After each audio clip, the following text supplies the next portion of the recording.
هغه مطرح سیاستوال چې اعدام شوي دي.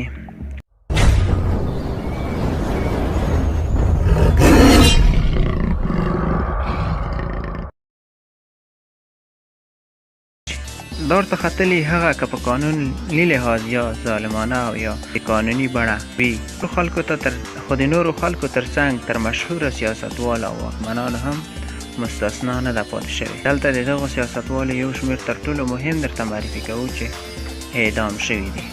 اول، صدام حسین.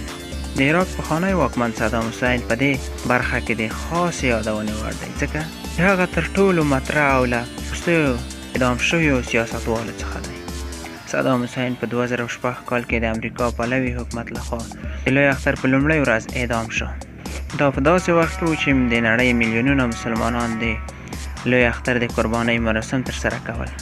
په دې پیښه ډېر مسلمانان خواشیني شول او دا پیښه یې خورا وغندله. دوهم، ډاکټر نجیب الله.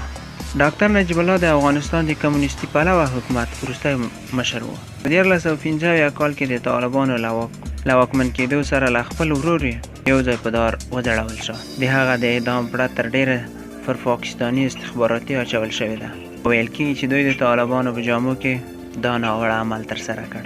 ډاکټر نجیب الله له دې کبله چې د ده واکمنۍ په وروستیو کې د سولې زیاتې هڅې وکړې او هم یې د تنظیمي جګړو خبرداری له مخه ورکړی و او خلکو اوس منلې ده. نجیب الله د پاکستان ضد سیاست، صفحاتو او جذبونکو خبرو او نورو ځانګړتیاوو له مخې د افغانستان ځوان نسل ته وتل حیثیت لري. موسولینا. نوموړی د دویمې نړیوالې جګړې په اړه تاوده بحثونه کول او هم یې د ایټالیا فاشیست تاسیس کړ.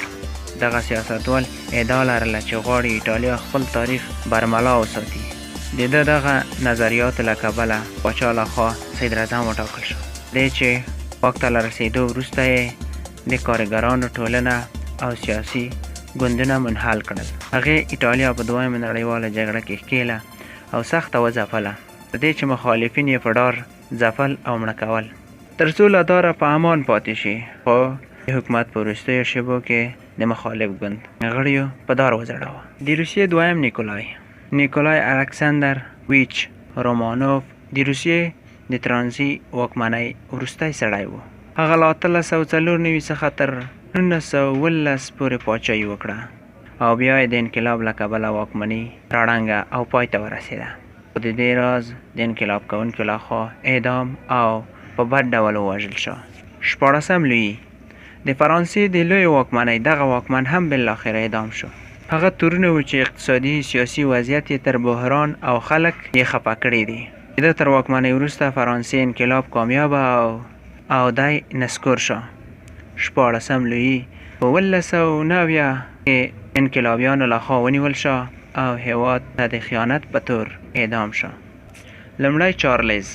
دا واکمن په 14مه میلادي پیړۍ کې نړۍ ته راغلی دی. هغه 25 کلنۍ کې پاچا او د انګلستان سکاټلند ویجاړونکي جګړو پر وخت واکمن و. هغه د دغو جګړو پر وخت د سکاټلند په نامه د جلا هېواد د رامنځته کېدو سبب شو.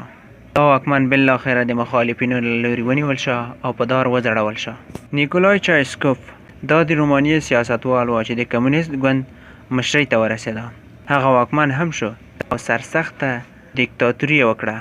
خپلو خلکو یې د ظالمانو کیسې خورا مشهورې وې. خاص ډول د حکومت د خلکو په خصوصي چارو کې هم داخل و. دغه واکمن ځان ته د ملت رهبر او له مېرمنې ته یې د ملت مور نوم ورکړی و.